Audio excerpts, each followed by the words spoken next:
Hello, Year 9s. I hope you had a good Christmas. My name is Miss Donia, and this week I will be teaching you your 3 Spanish lessons.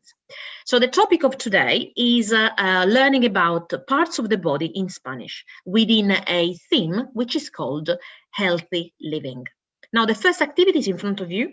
It's called Crack the Code, and what you need to do is literally just having a look at these sentences here, where you will find some symbols, and then change the symbols into the letters according to what you find on the grid. Write your answers in your book. Always attempt extension and challenge, and please stick to these instructions on how to complete the work. So every time there is an activity, you will have to pause the video, then spend how long I suggest you spend on the activity, and then carry on because I will give you the answers at the end of the task. For this starter, I would like you to spend 5 minutes only. And remember that your work will need to be submitted at the end of each lesson to your class teacher. So please start, 5 minutes. Now, if you completed the work, these are the answers. For the first one, the first sentence is tengo los ojos verdes. And yes, if you've done this extension, that means I have green eyes. In the next one, we got tengo el pelo marrón, and that means I have brown hair. Finally, the last one, me duele la cabeza. Now, this is more to do with today's learning, and that specifically means I have a headache. So if you understood it, well done. In terms of the translation for the challenge, my mom has blonde long hair, that's a third person present tense, and you would say, mi madre tiene el pelo largo y rubio. Now, as you can see, even if we not cover this topic, actually we have done already vocabulary such as eyes or hair, which will come up in the picture during the learning of this topic. Now, let's have a look at our objectives. So first of all, I would like you to learn different parts of the body in Spanish, and also to learn this new verb, which is doler, which you will see follows a very peculiar structure. We're then going to apply this new learning to a series of listening and reading tasks. And finally, we're going to set targets on how to improve and develop our understanding. Let's start with the vocabulary on body parts. Please have a look. I've labeled a figure with all these new words, and I'm going to go through them for you to record them. I suggest you draw the figure like I did, but if you're not particularly confident at drawing, then it's fine to have a list of English and Spanish words. Make sure that your Spanish words are very well spelled. So to start with, we got los ojos, the eyes. Then we have la nariz, the nose. Las muelas, the teeth. La boca, the mouth. La mano, the hand. Los dedos, that is the fingers. El brazo, the arm. El estómago, the stomach, literally, but I can accept the translation of belly or tummy. La pierna, the leg. El tobillo, the ankle. La rodilla, the knee. El pie, the foot. La espalda, the back. La garganta, the throat. Los oídos, the ears, plural. La cabeza, the head. Now, if you would like to hear the pronunciation again, obviously go back and listen to my voice again. And I suggest you repeat after I say the word, so it will stick to your memory, hopefully, and obviously you are pronouncing many times the same word so that you can practice your pronunciation. Now, once you finish this, we're going to do our first listening task. So the first listening task, I'm going to do it for you. So I'm going to say just some words, literally 15 words related to the body parts you've just learned in Spanish.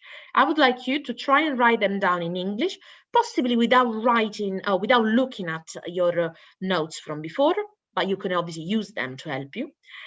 Remember that I will give you the answers after we go through the task. So I suggest you pause to double check everything, and then you can see whether you got the right answers afterwards. There is also a challenge at the end, and remember that you're writing for me in English. So let's start. Número 1. La garganta. Número 2. La mano. Número 3. El brazo. Número 4. La rodilla. Número 5. Los ojos. Número 6. La boca. Número 7. La espalda. Número 8. Los dedos. Número 9. La pierna. Número 10. La cabeza. Número 11. La nariz. Número 12. Los oídos. Número 13. Las muelas. Número 14. El pie. Número 15. El estómago. Now, the good thing about having a video in front of you, and obviously a recording, is that you can actually pause and listen to the words many times. So hopefully that will really improve your listening skills. I'm going to show you the answers all at once. And what you need to do is you need to write your overall score out of 15. And then would you be able to decide a target for yourself? Remember the targets like we set them in class. They need to be very specific. So do not just write revise more, but maybe write down, practice the following words, because maybe those are the words that you didn't really understand the first time. Now, in terms of the challenge, I have long legs. That would be tengo las piernas largas. Don't forget, in Spanish, you need to use articles much more often than in English. And when I say articles, I mean obviously el, la, los, or las. Now, let's move on. The next part of the lesson is on this new verb, doler. Doler is a very tricky verb, first of all, because it's a stem-changing verb, and secondly, because it doesn't follow a normal structure like other verbs, but it follows a similar structure to what we know already, which is the verb me gusta or gustar. Let's have a look at the examples together. Me duele la cabeza, in English, that means I have got a headache. What we're doing here, we're not literally saying that I got a headache, but we're saying that my head hurts. Now, this is because the subject of our sentence is la cabeza, and therefore duele is in the third person singular. Now, let's have a look at the next one. We got me duelen los oídos. Los oídos is the ears. This time are the subject of our sentence, and that's why we have a plural version of me duelen.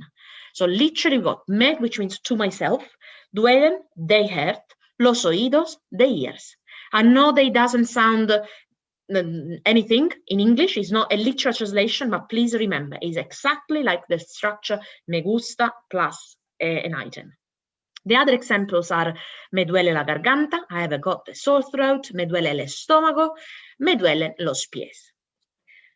Now, please write the rule, which is in this box. So write down exactly as you can see. To say that something hurts, you use me duele plus one body part or singular body part. Me duele la cabeza, for example. Me duelen with an N at the end for more than one, so for a plural expression of more than one body part together. So for instance, me duelen los ojos. Once you finish writing the rule, please write a sentence for each picture to show me that you understand this rule. So for the first one, can you write my leg hurts, and the next one, my ears hurt, or I got the earache. For the third one, you got toothache, and finally for the fourth one, my leg hurts. There is an extension and a challenge. Don't spend longer than 5 minutes in it. Right, if you completed the work, these are the answers. I wrote for the first one, me duele la pierna. The next one, I said, me duelen los oídos. Then me duelen las muelas. For number 4, I said, me duele la rodilla. But if you wrote la pierna, that's absolutely fine. The extension, obviously, the singular of los ojos is el ojo, which is a masculine. And the plural of el pie is los pies, again, masculine. Now, I got one more structure to show you. which is very often used with me duele, and that is the structure desde hace. Now, desde hace means for how long. If you look at this conversation in front of you, we got somebody saying, me duele la cabeza, my head hurts. And then the question is, desde hace cuánto tiempo, which means for how long. So please remember, in Spanish, you don't use the expression for plus time indication, but you literally use this new structure, desde hace, plus the time indication. And I would like you to record down 3 possible time indications that you will find in next activities. Desde hace 3 días, for 3 days. Desde hace 2 horas, for 2 hours. Desde hace una semana, for 1 week. Now, it's very important you remember with the expression desde hace in Spanish, you want the present tense. Whereas in English, sometimes you will have a different tense. So you will say, for instance, I have known my best friends for 5 years. In Spanish, you literally stick to the present. You say, I know my best friend for 5 years. Same with the topic we're currently covering. Me duele la cabeza desde hace una hora. I have had a headache for an hour. So remember, this is super important. And when you finish recording these 3 expressions, can you try the extension and challenge? So yesterday, mañana voy a ir al hospital means tomorrow I'm going to go to the hospital. And the challenge, me duele la pierna desde hace 2 horas. No voy a ir al cine. That's to show you that obviously we are covering the present tense at the moment, but let's not forget about our other tenses, and the future tense, or the near future, in fact, can easily be added onto our topic because it's something that we have learned since year 7. Now, we got another listening. Again, I'm going to be reading it, and this time it's a little bit more complex. I want you to write for me the body parts you hear and for how long they've been hurting. In each, in the section body parts, you will find 2 different words. They will be worth 1 point overall, so try to get them both. So we're going to start. Número 1.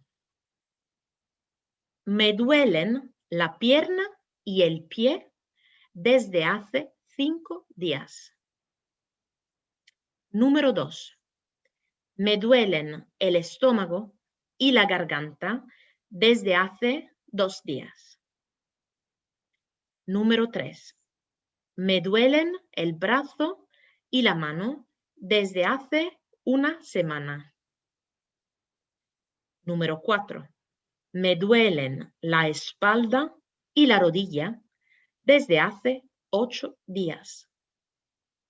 Número 5. Me duelen los ojos y los oídos desde hace 2 horas. Okay, I hope you understood. Remember that because it's a recording, you can pause it and listen again. But now to the answers. I'm going to show them all at once. It's out of 12 overall, because for each section you're giving overall a point. So in body parts, you will get a point for leg and foot at once. If you have only got 1 of them, is half point. Write your overall score out of 12 and set another target. If you made mistakes for the time, then obviously your target should be to revise time indications.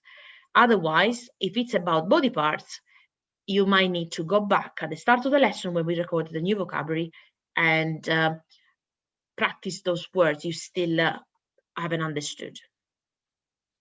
Now, this is the end of our lessons. So just to recap, we did cover the following. We covered the new vocabulary about parts of the body, how to use the verb doler, and obviously the structure desde hace. And we did some listening and reading tasks, and we set some targets. If you have any questions, remember that your teachers will be available during your lesson, during the timetabled lesson. Make sure you submit the work by the end of it. And again, any questions, please contact us. Thank you very much for your attention.